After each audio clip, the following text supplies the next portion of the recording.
Anything important in yesterday's newspaper? Today's newspaper? Microplastics. So what are the questions that can come from that article? Size. Size of microplastic. Maybe like statement A. If they permanently reside in our body. That is, will this somewhere that is not your own knowledge, right? Oh, definitely not, sir. Then Can they be carcinogenous? But I'm happy that I'm able to remember and reproduce. That question I marked all right, sir. Immediately seen. I realized that I should have thought before I marked the first option right. It said they permanently reside in the body. Do they? Not proven. But technically, most of the times it might be true. There is no way of removing anything, right? So the questions can also be in this line. The recent chemicals we have seen in the news. Cyclohexyl functional group or cyclohexyl isocyanide. These are the things that you see in the news. So problem solving mindset. First of all, we need to know what are the sources. So in that entire paragraph, if the question comes, the question will be in the lines of what are the sources of microplastics? Like agriculture, industrial, pharmaceutical, yes, even domestic usage. In every source, there is an opportunity for microplastics. So first of all, what are microplastics? How do they come? What will happen when the fishes eat them? Right? And you can also link it to bioaccumulation, biomagnification, yes, the food cycle. What else? The chemicals are the technical terms that are specifically related to these things. And again, as there is no conclusive proof, it's still a working theory, right? Recently, only scientists found microplastics in the human blood for the first time. So it is still a evolving area. These are the major things. Anything else that you have thought? So the bio indicators were given in this. Bio It's a bit technical, right? Kind of Oxygen content. oxygen content. The static. BOD that we have discussed earlier also. And also, what affects the level of pollution? This is the first time I'm listening that the flow of the water, actually, the speed of the flow of water. So static water has it tends to accumulate more pollution. See, that is why there is this concept of ecological flow, right? Yes. So the other day in the dam question also I mentioned this point. Ecological flow. Even if you construct dams, you are creating a stagnant area. You need to create e-flows. E-flows means ecological flow. The water should be flowing. It may not be so huge. At least bare minimum amount of water should be flowing. That flow is very, very important. So that is something that you need to notice. Okay, e-flows. Why e-flows? Because automatically it will wash away the pollutants or pollution or waste. But the thing is, I think scientists have found plastic in Antarctica, Arctic, everywhere it is. Microplastic is reaching every part of the world. It's not like any place is safe or anything like that. So definitely we can expect a question on what is the impact of all these things. And basic questions like Kaveri, what is the river Kaveri, where does it originate? I mean, specifically from that article, where is it originating? What are the states that Kaveri passed through?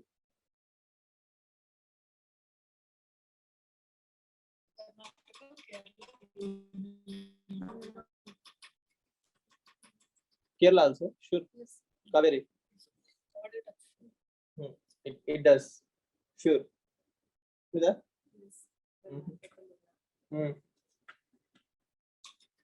What about Pondicherry? Does Kaveri go through Pondicherry? Territory is one there. Both. It cannot possibly go there. It's difficult to guess, but if we see, we can do it. So you can do it tomorrow, no hurry. Yes. Can you say in like within last and the source of primary and secondary microplastics. The most probably they will club the sources. Like first of all, what are the basic sources of microplastic? Yeah, always, as I said, problem is more important rather than the article itself. Like why microplastic? Okay, somebody is doing some study about it, which is a good thing. We'll come to know. And we came to an understanding that if microplastics are there in Kaveri, it's very safe to assume that the rest of the rivers are even more polluted. That is one article. Any other article? So how many of you are from Telangana?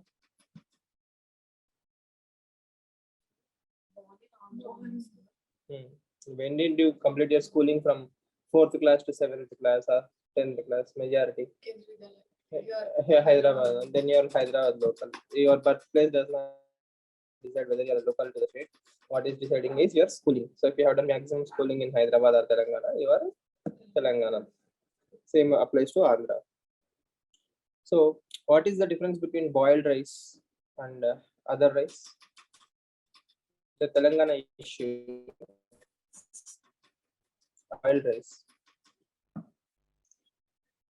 If I have to summarize, what is the issue that between central government and Telangana state government? This is an issue between two constitutional agencies, right? And it is over food procurement. Any clue? No idea. I cannot be on point, sir. Macro. So, the type of rice that FCA wants to procure is not the same type that Telangana grows. Telangana grows. Okay. So this particular rice variety, FCA is hesitant because there are some storage issues, or it basically does not procure that variety of rice.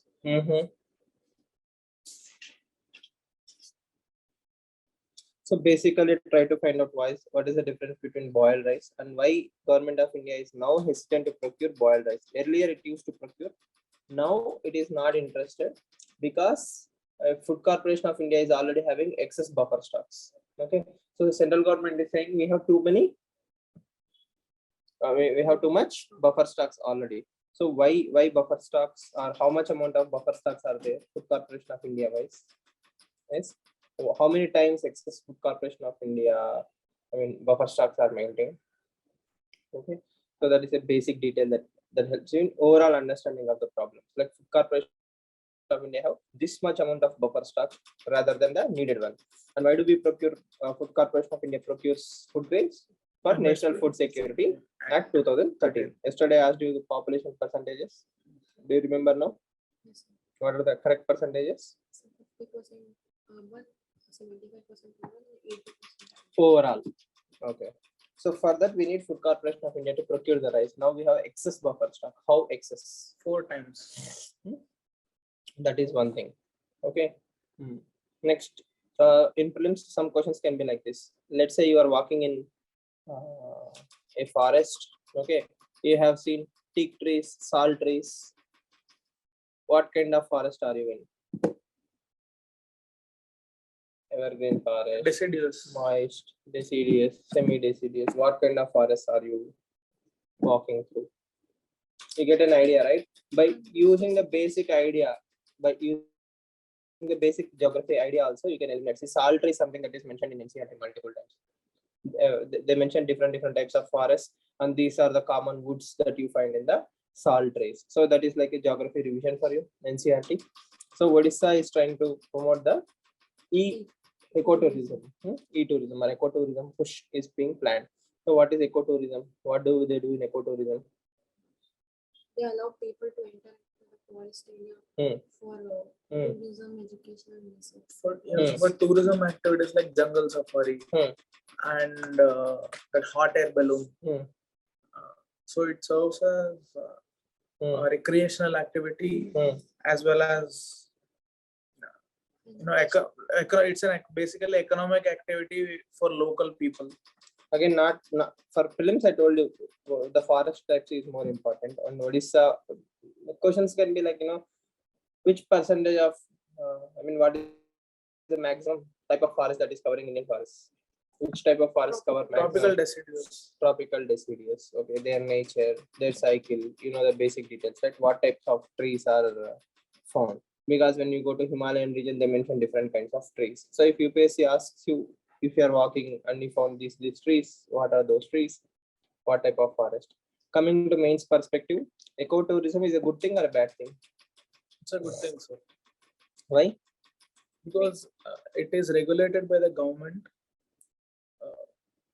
So it may not be the first reason, but I'm talking in terms of safety perspective. Like usually, economic activities tend to destroy the native ecosystems, forest ecosystems. But when undertaken with proper regulations, it can actually strike a balance between economic activities and safeguarding the local biodiversity and ecosystems. So it will allow people to realize the aesthetic value of the nature and the forest. Last week, I think I have asked you a question. Is there a mechanism where we calculate the value of the forests? Yes, sir. Gross Uttarakhand has developed this mechanism. What is it called as? So, gross ecosystem product something. Something. Loss The- environment. And no, it's ecology or ecosystem. So what will you do now? Well, Sir, it's gross ecosystem product. maybe you're right, maybe you're wrong. Yes. Take time to read everything. Yes. Read from the same source which you have read earlier, so that more times you revise the same source. What will happen? You will remember the exact name. If you Google once, if you read once, if you see something else in somewhere else once, 3 different places, 3 different times, you won't remember any of that. It's given in forum. It is also in monthly magazines. So, Whistleblowers Act 2014. Whistleblowers Act 2014. So, do you have a clue of what are whistleblowers or who are whistleblowers? Yes. And did I tell you the most contemporary whistleblower scam in India?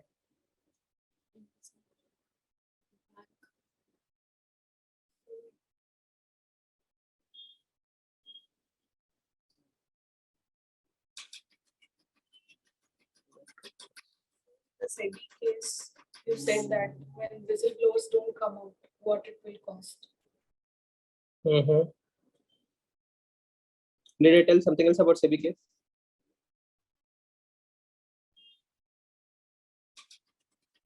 Like usually, people inside would obviously know what's happening. There is a website called as Money Control. The founders of Money Control are whistleblowers in case of this SEBI case. Okay, so this Chaitra Ramakrishnan case, both the founders of Money Control website are whistleblowers. Okay, so that is something you need to remember. See, this Vyapam scam is a case study where witness protection is not being done properly. Hundreds of witnesses are killed. Okay, and thousands of people are involved. In Madhya Pradesh, it is a scam related to employment. Okay, for group A, group B, group C jobs, police jobs, a lot of jobs. So thousands and thousands of people were involved. Okay, but this case is not properly implemented. That is a way you need to understand. Whistleblower Act is very important for a nation like India, which is still at the crossroads, where resources are done only through proper interactions. That is something that we have to understand. And provisions of Whistleblower Act 2014, basics will do.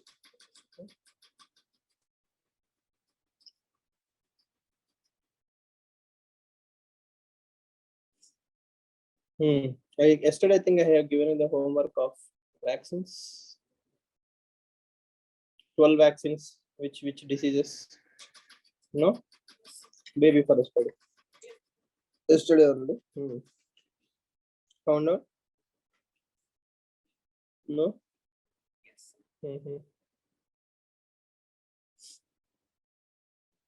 All diseases, all the 12 diseases, you know.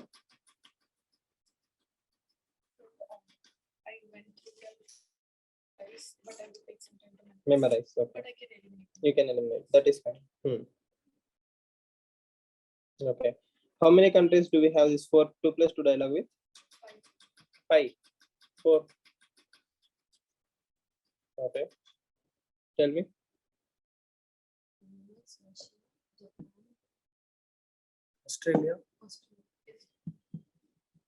We have 2+2 with Israel. No idea.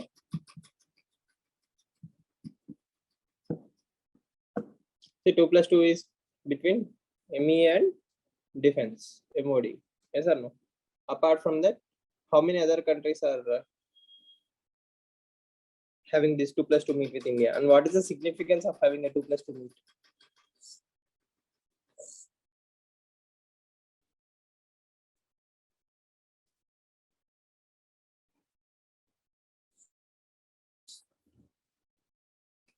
So we have comprehensive strategic partnership with countries which we have 2+2 dialogue. Almost all countries. So UAE. No 2+2 with UAE. We still have free trade agreements. Comprehensive. What is the simple significance of 2+2? What does it tell you? When India have 2+2 meeting with a country, what is it telling you?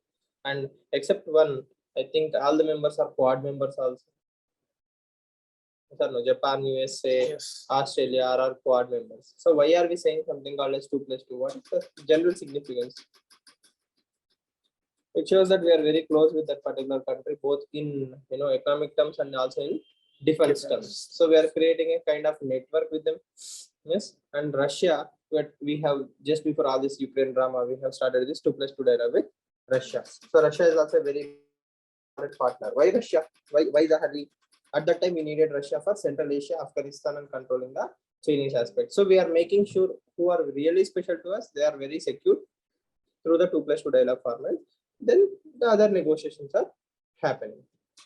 Okay, so that is a simple understanding for this. And what is your opinion on food, non-vegetarian food, vegetarian and non-vegetarian food?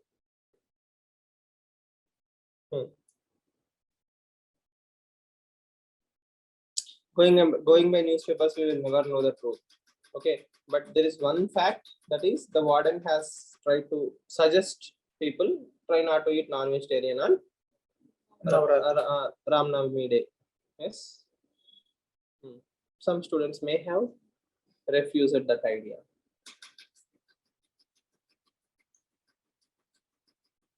I think it's for the individual to keep.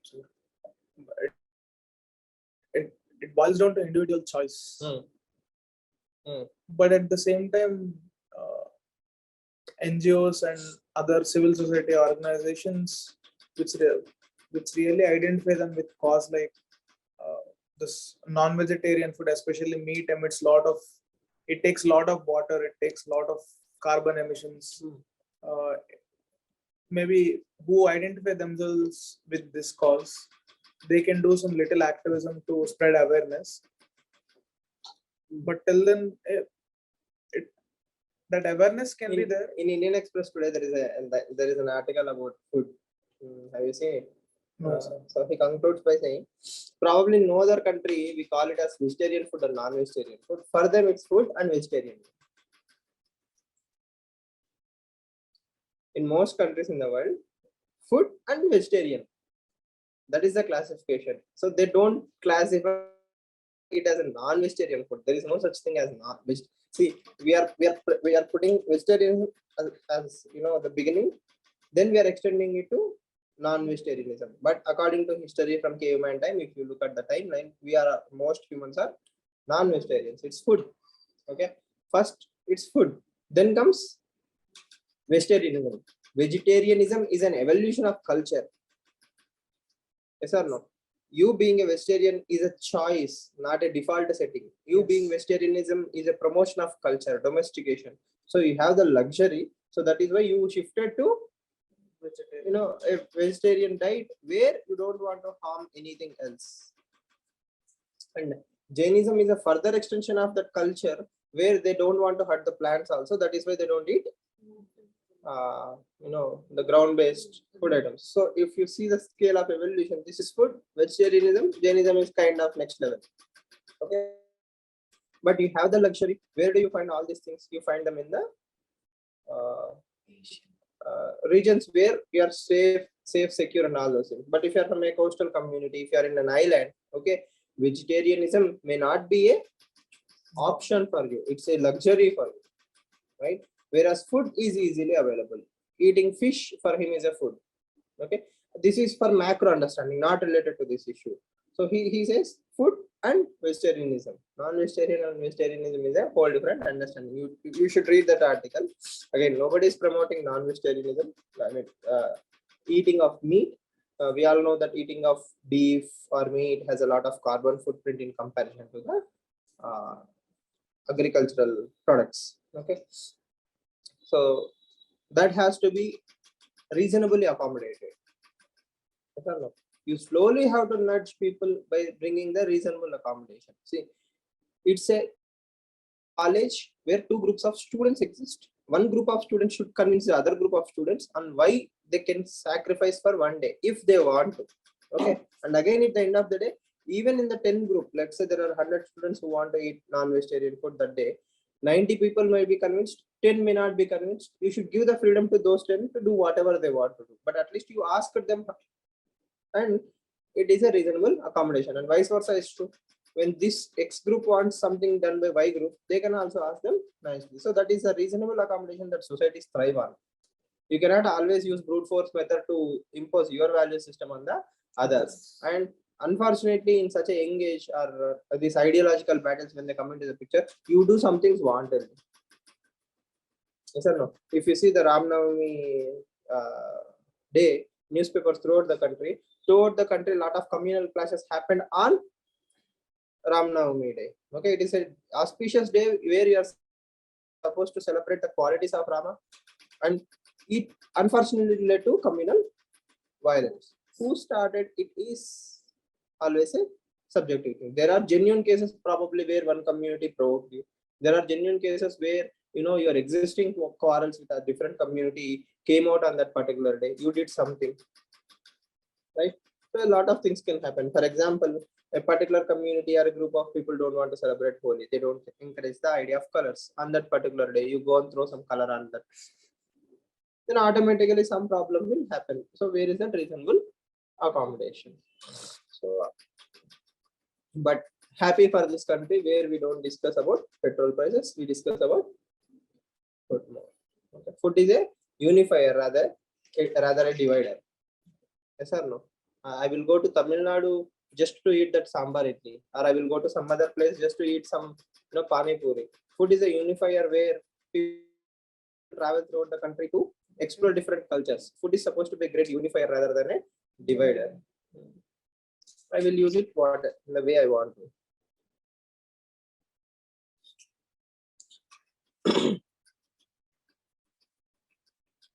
And editorials are there. See, actually, there was a statement given by Home Minister Amit Shah where he said mother tongue should be promoted, mother tongue should be celebrated. The same Amit Shah after a few months said Hindi should be a common language. That statement did not receive too much attention, while this statement will receive too much attention. So there is always a loaded society. It's a loaded society, and commonsensically speaking or thinking, you cannot impose Hindi on a like let's say 60 crore people or 70 crore people. It simply cannot be done. And most people never need Hindi to survive. They are born and brought up in a particular state. They thrive and survive there. They die there. 90% of Indians never travel beyond the state they are born into. So why will I need Hindi? Okay, one nation, one language, one vote. So that might be the ideology. Yes, or we can argue like Germany, we can have our own language. Again, I will argue the state of Andhra Pradesh having, let's say, Telugu states have more than population of Germany. So if we promote Telugu rather than Hindi, we will be as powerful as Germany. Yes or no? Why? Vernacular apps. If you open any vernacular, any app nowadays, Paytm, Phone Pay, Google Pay, why do they promote vernacular apps? They can spread It easily. reaches the grassroots level. That Got means it. But first you'll have to unlock your device. so. Yes. So first, you have to reach it to the grassroots level. Okay. Only then the adoption will increase. I told you, right? Even Wikipedia also was not so popular, but the moment Wikipedia allowed these local languages, that is when Wikipedia really took off in India. And the great misnomer, in my opinion, is Hindi is considered as one of the largest spoken languages. That is a census drama. That is purely my personal opinion. You take the entire North India and push it under Hindi belt. But if you common sensically think about it, everybody will speak their own dialect. Gujaratis will speak Gujarati, Marwari will have their own language, Himachal Pradesh people will speak Pahadi. Within Himachal, I can show you 5 or 10 dialects. Every group will speak their own dialects. Just because they know Hindi does not mean Hindi is a primary language that they use for day-to-day life. And census promotes that idea that, okay, entire North India is Hindi belt. So probably that is why they are thinking Hindi will succeed in the other. So even during the reorganization of states, Nehru was very adamant in bifurcating the states on the basis of language. But actually, because of bifurcation on the basis of language, India became stronger. Everybody is happy in their own pocket. Tamil people are happy in their pocket. Telugu people are happy in their own pocket. Karnataka people are happy in their own pocket. So everybody has their own identity, and language brings that identity into front. So again, we don't have to take it very seriously, because even if they try like to the level best also, it cannot simply be done in a hugely diverse country like India. So sooner than later, they will realize that energies can be spent in better places rather than Hindi imposition, and nobody can impose anything on anybody in 21st century. But learning newer languages is scientifically good for the students. So national education policy, 3-language formula, and let's say you live in city like Bengaluru, okay, you automatically learn 4 or 5 languages by default. Nowadays, every kid knows Hindi, Telugu, or English, or something else, or Kannada, Telugu, or English. So 3 or 4 languages are a common thing for India. Yes. Yeah. What about this article?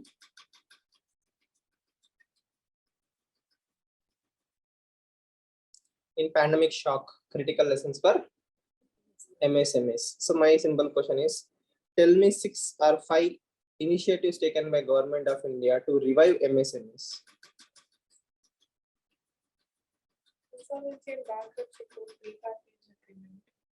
Repatch agreement for MSMEs. Okay.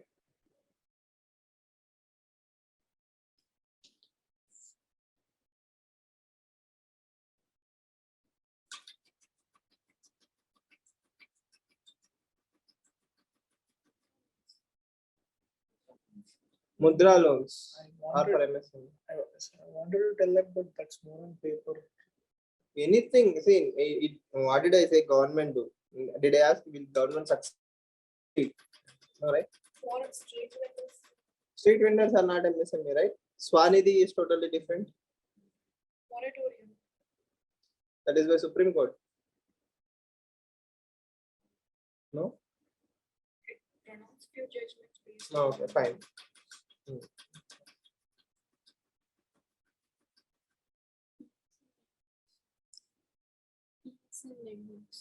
Priority sector lendings for MSME. Sure. Okay, what is total PSLR as of now in the country? I mean, what percentage of loans should be given to PSLR? Overall, if a bank is giving 100 rupees as a loan, what percentage of that should go to PSLR? for scheduled commercial banks. 40%. RRBs 75. Okay. foreign banks, if they have 20 branches and more, it's 40%. Okay. Does PSLR include MSME? Priority sector lending rates. Do MSMEs come under PSLR? Startups? Yes, sir. It comes. Startups. MSME? SHG? Yes, sir. It comes. SHG? Not in specific. No specificity.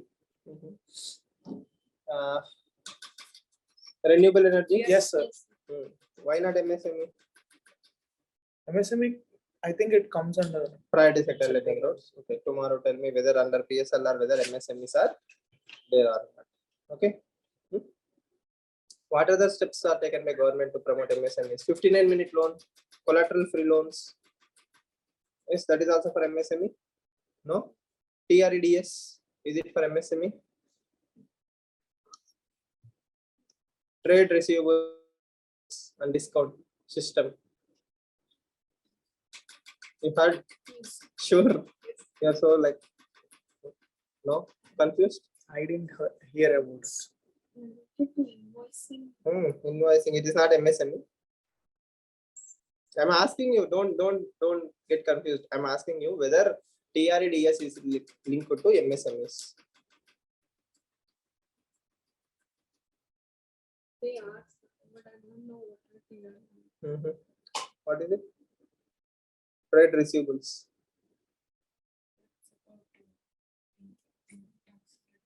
Input tax credit. Invoicing. Is it linked to GST or MSME?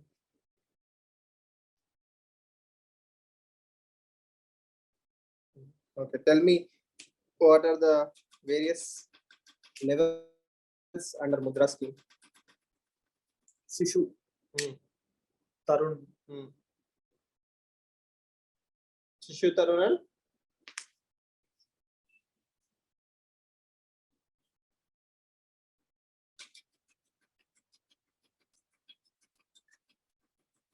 Do you remember the amounts? No. Now they increase it. Now they increase. Shishu Tarun.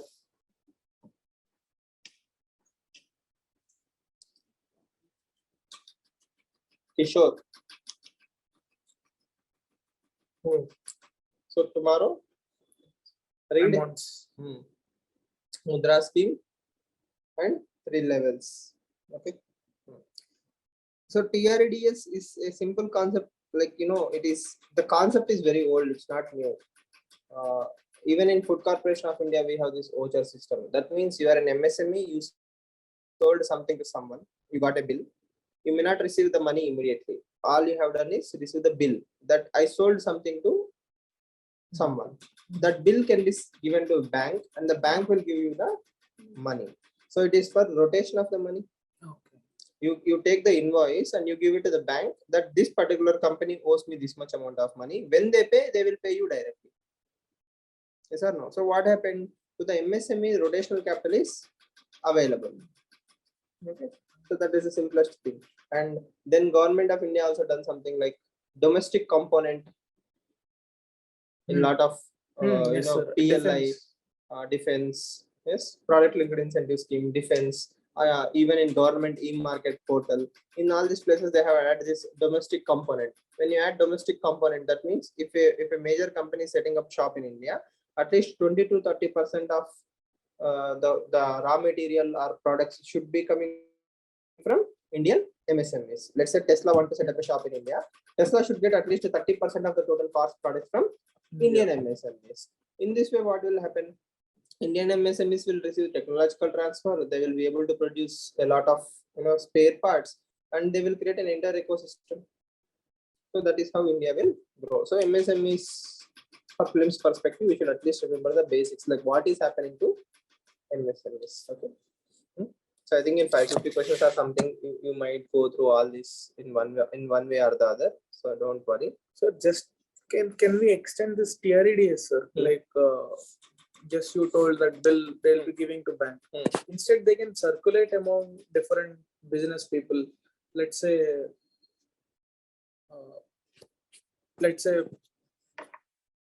a company has sold has supplied some goods and it has the proper like bond. It has something like bonds, like this much amount of supply update. So the same can be given to other company where this particular company is liable to pay. So it's like basically how they exchange bonds instead of direct money payments. Again, it's about guarantee, right? See, it's about guarantor, guarantee. You are a company, I'm a company. If you have already the money, why won't you give me the money instead of giving the bill?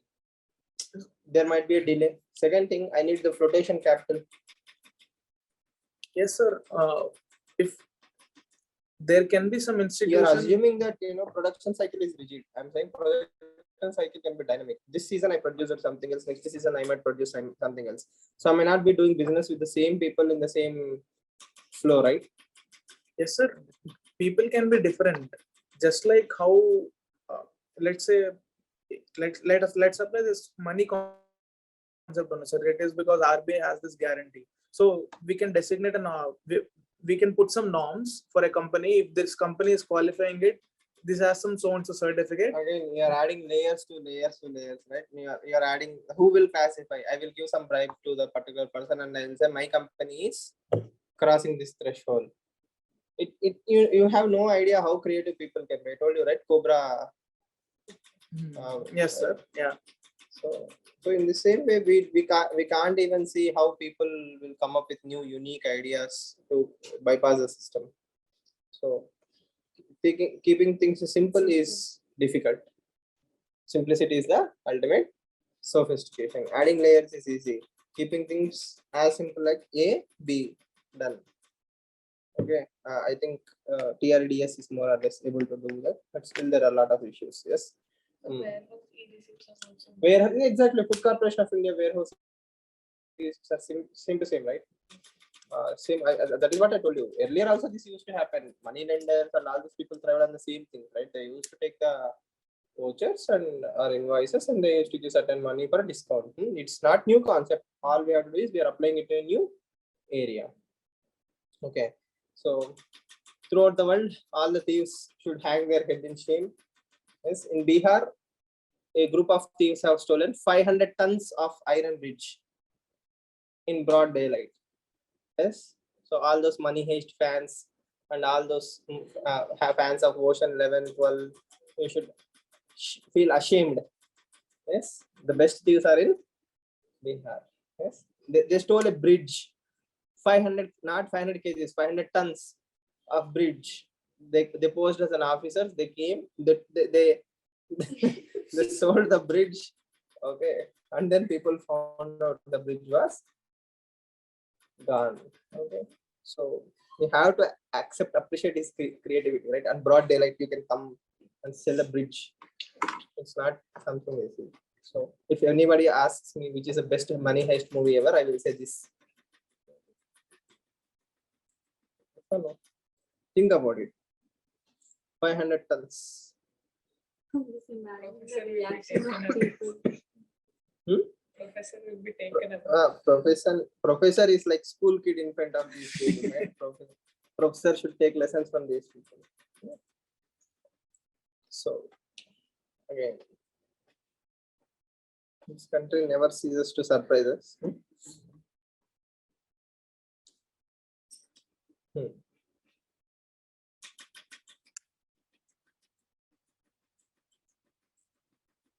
Again, we have discussed most of the topics. That is why I'm not stopping at a lot of articles. For example, if you see what is the difference between NRC, National Register of Citizens, Aadhaar card, which one is a guarantee for citizenship, which one is just an identity, is NRC applicable to the rest of the country, right? So in Assam, right, they have conducted this NRC, and a lot of people are included in the list. So what the Assam government has finally said, this is the final list of NRC, the NRC. So if you are in NRC, you should be eligible to get the Aadhaar card, because Aadhaar is mandatory for a lot of government beneficiaries. So if you are denying someone Aadhaar card, that means you are denying them a lot of fundamental rights. So let's say he is poor, he's supposed to be, or he's entitled to receive food. You are not allowing that to happen. So all these things are not, in the constitutional light, they are not good for the nation. But again, Supreme Court of India is not having time to work on all these constitutional issues because it is entertaining a lot of trivial cases. So that should be stopped. The other day we discussed, right? Special leave petition, special leave petition is a constitutional obligation on the Supreme Court, but it may not entertain every other obligation. The same is case with Chief Justice of India promoting collegium system. He said more or less collegium is the best system that is available. And he's fine with the collegium system. So from mains perspective, collegium system can be discussed. Again, now it's not needed for you people. You can focus on better things. If religion is under 50.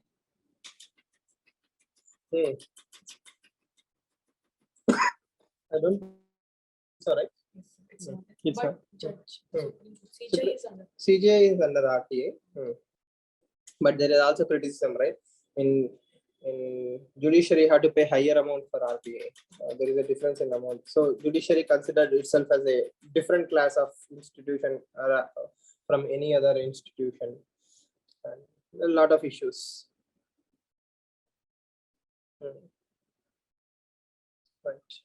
So these are the major questions from today's newspaper. Yesterday, anything else?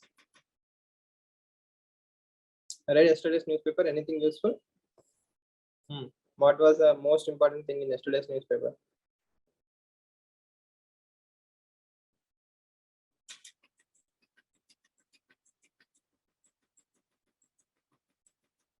Yesterday there was a very good article by Arun Maira. Yes, sir. So, but somehow I could not relate with the title and the content. You should always read last paragraphs. So what is he saying? Cumulative casualization. That means power gets power. Rich gets richer, poor will become poorer. So is the case with power.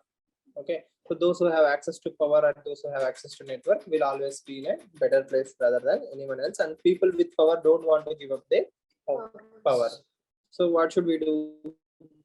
We should create a democratic society. All violence must stop. The global countries or the global community should come together to create a consensus where global institutions are actually democratic.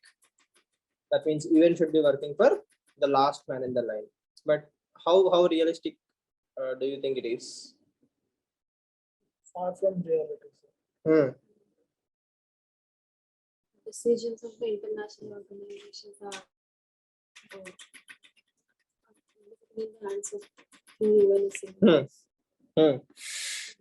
And they don't respect UN institutions, right? When they don't want to respect, they won't respect the UN institutions. When they want to use UN institutions, they will use UN institutions. For example, America imposing a lot of sanctions on Russia is like America taking advantage of the situation rather than actually feeling sorry for Ukrainians. Yes or no? So US have an ideology to suppress Russia, and Russia has presented it in an opportunity, and US is nicely using those institutions. If the same thing is being done by USA, probably no country in the world would have done the same thing to USA. Yes. So all these things clearly point out that there is no democratic understanding between the global institutions. Anything else? Care economy. I mean, normal definition, you know, right? Not going into the main part of the article. Normally, care economy is calculated under GDP. No, sir. Care economy is not under calculated. GDP. Sure. Sure. Why? Because It does not involve any economic activity. It does not involve any economic activity. Or at least it is not paid for. Okay.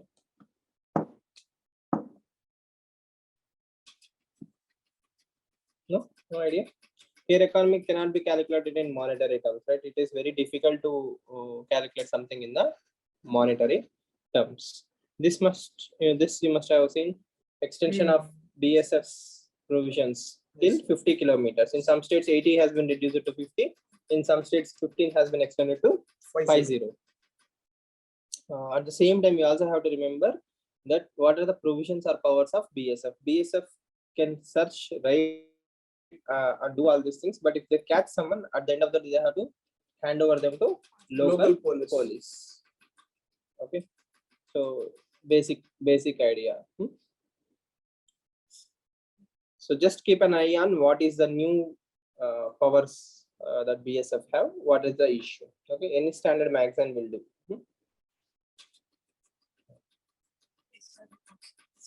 ASER report, again, as I said, ASER report is not being entertained by the government, right? If you think about it, government is trying to create its own educational reports.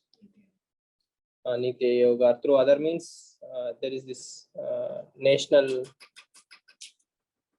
what is that? NAP, NCRT releases a report. Which report? Instead of ASER, government is focusing on its own report. NEP report or NAP report. NCRT is releasing that report in relation to educational outcomes. Okay. In the same vein, also focus on Samagra Shiksha Abhiyan, the holistic education scheme Samagra Shiksha Abhiyan. The provisions of Samagra Shiksha Abhiyan is very important for you rather than anything else. Okay.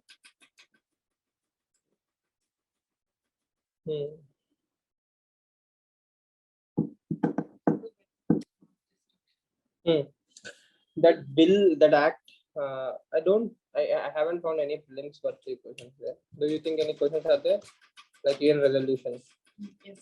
Okay. So once in the KYQ, I saw number of the UN resolutions.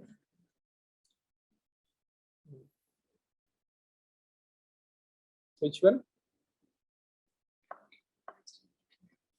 Which year? You don't remember?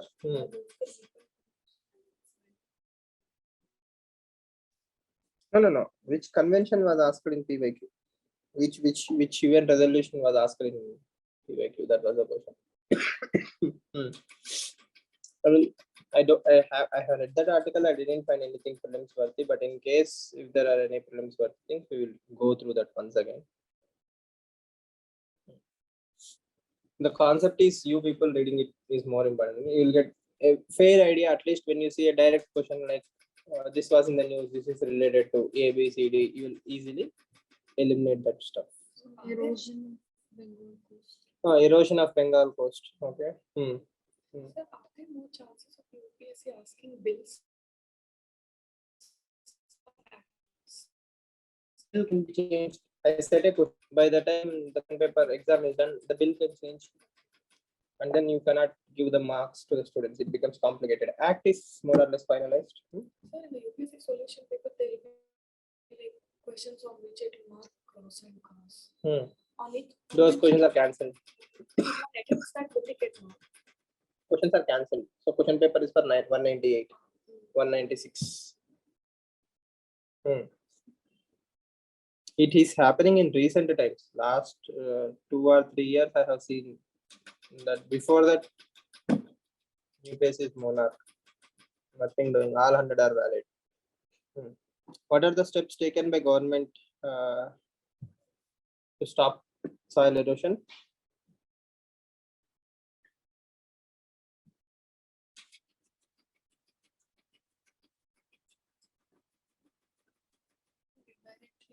Desertification. So in the coastal areas, what can be done to reduce the soil erosion? We should preserve Reg- mangroves. Regulation of mining activities. Regulation of sand mining. Mangroves. Anything else?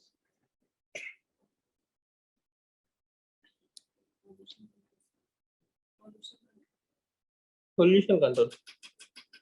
Plantation can be a solution. Plantation can be a solution. Because usually the upper layer of the soil gets eroded. So grass and plants help them from getting eroded because they the roots.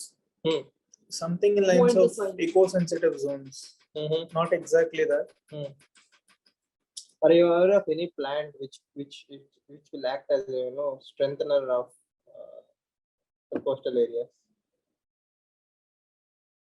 Mangroves. Plant.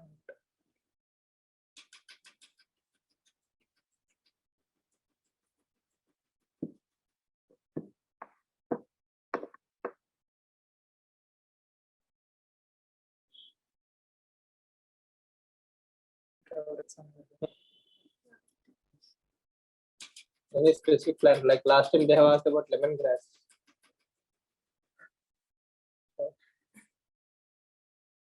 Any specific grass?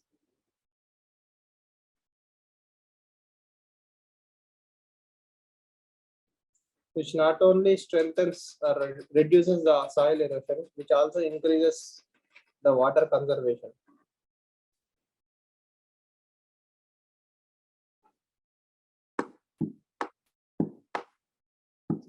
Cultivating some other alternate agricultural practices.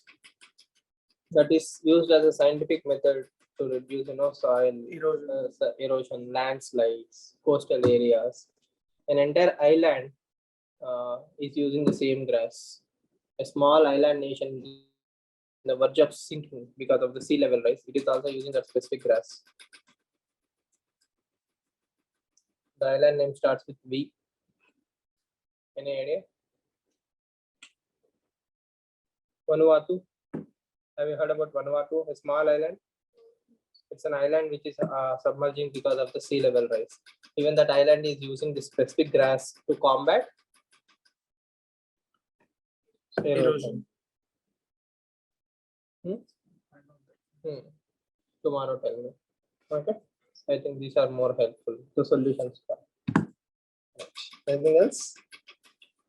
So again, don't worry if I'm skipping some articles. I find them more mains weightage rather than films weightage. But at the same time, you reading it is more important. The other day I told you the same thing, right? You should read it, even if you don't understand, don't remember, or if you think you know, also you should be reading them on a regular basis, because the advantages of reading newspapers is manifold. You will see it in the prelims hall. When you see a question, at least you know why that question was there.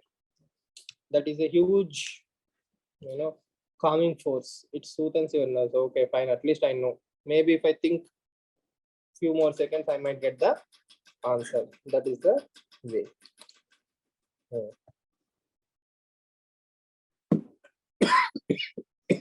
So, Umang, how many homework? 5, 6. Good.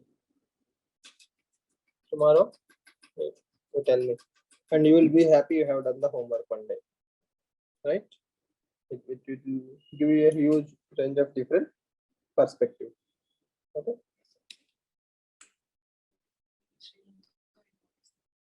Not in Sri Lanka and Pakistan. In Pakistan, see, Pakistan politically, we everybody knows that Pakistan politics is purely a rubber stamp. It's a show. It's a show for the Western world and for the masses to believe that the Pakistan Prime Minister is actually someone who matters. So I think Imran Khan had some kind of issues with the army, so he was overthrown and somebody new was replaced. And no matter whom you replace, your economy is collapsing. You haven't recovered from COVID pandemic, and there is no support system for from Western countries. Earlier, you used to depend heavily on Western inflow. Now that money is gone. In China, China gives you loans only with certain terms and conditions. So that is the problem of Pakistan. That means Pakistan did not invest in some revenue generating capacities. Okay, it did not attract industries. You get all the things, right? Its economy was shrinking, so it did not take the steps to revive. In that, COVID was a bonus. Like while Pakistan was already sliding down, COVID is extra bonus. So then they couldn't recover from the debacle. So that led to a lot of frustration, and that was spilled over into the political arena because nobody will touch army. So that is the macro summary of Pakistan. Whereas in Sri Lanka, again, Sri Lanka is also victim to a lot of things. The most first obvious is, the story starts around terrorism, the Easter church bombings, okay, where 300 people were killed in Sri Lanka. That is when the tourism stopped coming to Sri Lanka. Then came COVID. So while you are recovering from COVID, instead of pushing the market, you killed the market through this organic farming drama and all those things. So it led to inflation. So along with that, Sri Lanka is supposed to play a huge amount of debt to China. So all the headaches came at once. So that is what led to the debacle in Sri Lanka. Okay, and that is where India is trying to help the Sri Lankan people, but we don't see any solution in Sri Lanka anytime soon, because these economic crises will take a huge amount of time for understanding. And second thing, both the countries have dictatorial kind of administration system where incompetent people are encouraged to lead the role, and they always try to manipulate, right? If I'm the finance minister, I will say everything is okay, everything was okay, instead of accepting something at the grassroots level or start some reform. So that is also the problem of Sri Lanka. As you can see, the Rajapaksa brothers, 4 of them are in the cabinet, very powerful posts. Everything is among themselves. So I don't think they were efficiently able to understand the nuances of the problem, and nobody had the courage to tell them. The dictatorial tendencies is like S-manship. Nobody will say something is wrong, even if they say there is no guarantee that you will listen. So all these things led to populistic measures and other problems. So Sri Lanka has got a semi-presidential system. But they changed the constitution so many times. Again, it's like in theory they have a very good structure. In practice, the Rajapaksa brothers are like invisible, right? They can do whatever they want to do, and they rode on the wave of this LTT. They are the ones who let this LTT clean up, right? So that helped them to gain the nationalistic support, and they rode on the wave of nationalism. So you cannot question someone who is a national hero. Okay, you have to wait till your heroes fall. So that was a problem.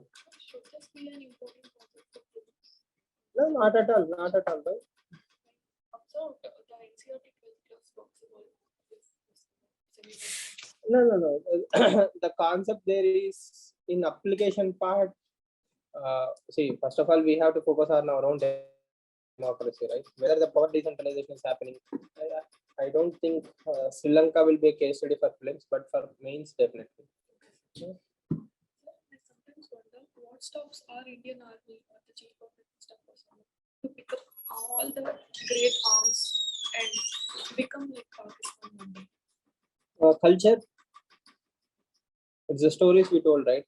Shah Manek Shah, all these great generals we had in the country, they always accepted they always accepted the superiority of the people's mandate. So in Indian Army, there is a culture which believes that elected representative is the ultimate sayer. He may do good, he may do bad, but he is a master. And there was never a discussion that,